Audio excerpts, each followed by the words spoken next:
Kenya yari guchingira itkulie katiba mwaka 15 omuyego uyu ochingiro chinsemo ao imwe yense ya Kenya watani ao nigo bakwana irio kugania kwabo woko ubwaterana irio kugendereria na kogokera obuya bwiri chiko use katiba yubwango igano mwakiri Justus Maeche kurwase county ya Kisii oyotebire muna okugania nkore aroro irio ukubwatia lichiko irio kugendera gusikia ense ya Kenya.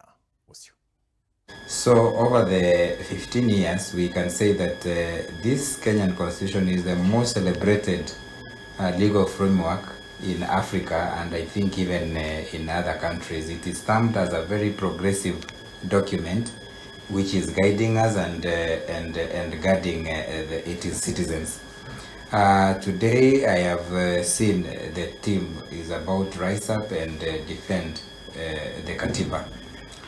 I'll say over the 5 years, over the 15 years, we have had a lot of gains and challenges concerning the Constitution.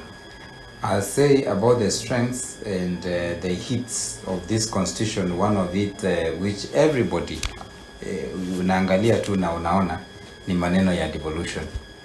Devolution ilienda kila mahali, all across all the 47 counties. Sometimes you see, for example, when a regime changes, there were cases, criminal cases, which were being carried against certain individuals. Immediately the regime changes, unapata cases zinaanza kufanya nini? Kukua dropped. So you start to see there is political interference from one sector to another. The police brutality. If IPOA could do his work and put some people into book, then we could be enjoying life here. The Judicial Service Commission, if they could stand by the truth, they do their work, no corruption in our courts, we could be a happy country.